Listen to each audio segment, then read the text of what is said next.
Assalamualaikum warahmatullahi wabarakatuh. Bertemu kembali di dalam pembelajaran bahasa Indonesia. Nah, tadi kalian menonton cuplikan apa sih? Ayo, kira-kira materi hari ini kita akan menjelaskan mengenai apa ya? Nah, benar, kita akan menjelaskan mengenai buku fiksi dan non-fiksi. Baik ya, alangkah baiknya sebelum kita mulai pembelajaran ini ya, kita berdoa terlebih dahulu menurut agama dan kepercayaan masing-masing. Berdoa, kita mulai. Selesai? Nah, sekarang kira-kira ada yang tahu nggak sih mengenai buku fiksi dan buku non-fiksi? Nah, bagus ya. Nah, untuk sekarang kita akan membahas dulu satu persatu. Kita akan membahas mengenai buku non-fiksi. Buku non-fiksi itu sebetulnya ada banyak ya, tetapi kita akan bahas 3 mengenai buku non-fiksi. Yang pertama adalah mengenai buku biografi. Yang kedua, kita akan menjelaskan mengenai autobiografi, dan yang ketiga kita akan membahas mengenai buku motivasi.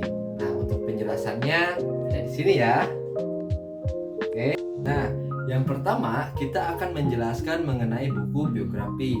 Nah, pada umumnya buku biografi di sini adalah sebuah catatan ataupun sebuah tulisan yang ditulis dari seseorang yang berpengaruh untuk kita. Nah, di tulisan itu banyak sekali motivasi ataupun hal yang baik yang bisa kita ambil untuk kehidupan sehari-hari. Dan karena ini adalah buku non-fiksi, berarti ini adalah buku dari kisah nyata mengenai seseorang.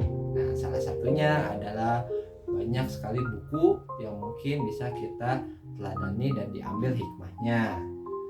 Nah, yang kedua mengenai autobiografi, atau banyak orang menyebutnya autobiografi.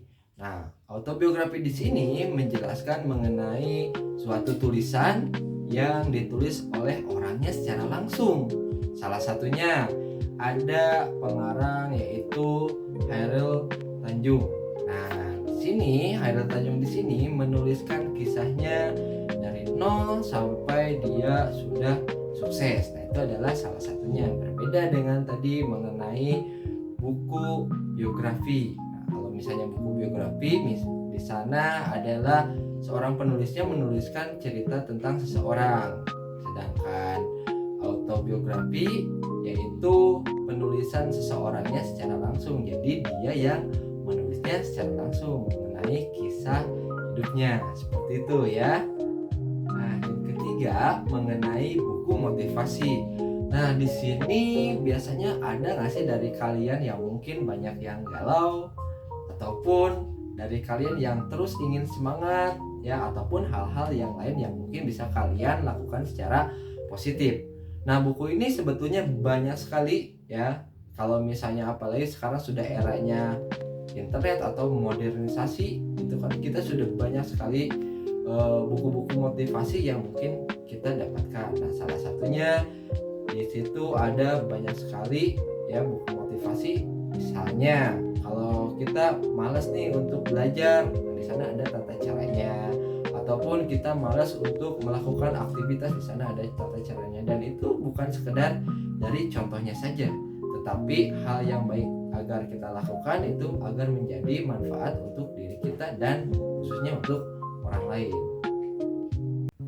Nah, kita lanjut kepada pembahasan yang kedua, yaitu mengenai buku fiksi. Nah, kita ambil 3 contoh dulu ya. Yang pertama di sini ada novel, yang kedua di sini ada cerpen, dan yang ketiga di sini ada dongeng. Nah, dari novel ya pastinya kalian sudah tahu apa belum nih novel itu seperti apa? Nah, novel itu adalah berupa cerita yang ada di dalam sebuah buku. Nah, dari jenisnya itu banyak sekali ya. Ada novel romance, ada novel mengenai humoris, ataupun novel mengenai peristiwa pun ada. Tergantung dari kita mau memilih novelnya itu novel yang seperti apa, ataupun alur kisahnya seperti apa. Nah, di dalam novel ya biasanya di sana terjadi ada sebuah peristiwa ataupun yang paling penting adalah tokoh utamanya. Dan pasti di dalam novel itu selalu ada peran protagonis, antagonis, dan itu pasti selalu ada di dalam novel karena untuk mewarnai sebuah cerita di dalam novel tersebut. Ya. Kemudian yang kedua di sini ada cerpen.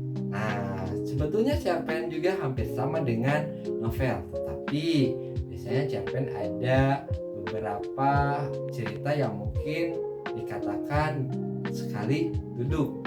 Ya, nah itu biasanya kenapa? Karena cerpen itu memang suatu jenis cerita yang pendek, cerita pendek. Nah, makanya cerpen itu biasanya diawali dengan langsung kepada tokoh utama, kemudian nanti peristiwanya, dan nanti mungkin akan lanjut kepada istilah apa yang akan terjadi dan mungkin penyelesaian masalahnya seperti apa. Pada dasarnya sama dengan novel, cuman yang menjadi pembeda itu kalau misalnya cerpen itu biasanya langsung selesai dalam satu kali baca atau satu kali duduk, beda dengan novel. Kalau novel mungkin bisa memakan waktu berhari-hari tergantung dari kita sebagai si pembacanya. Dan yang ketiga di sini ada dongeng. Nah, mungkin ada nggak dari kalian yang dulunya sering dibacakan dongeng ketika sebelum tidur? Pastinya ada dong ya. Kalau misalnya nggak ada ya tidak apa-apa ya. Kita coba mencari cerita dongeng-dongeng yang bisa kita bacakan ataupun bisa kita nanti cari kira-kira dongeng yang seru itu seperti apa. Nah, alhamdulillah ya, sekarang kita sudah mulai kepada puncaknya nih untuk materi hari ini ya. Nah, masih ingat tadi di dalam cuplikan yang pertama kira-kira?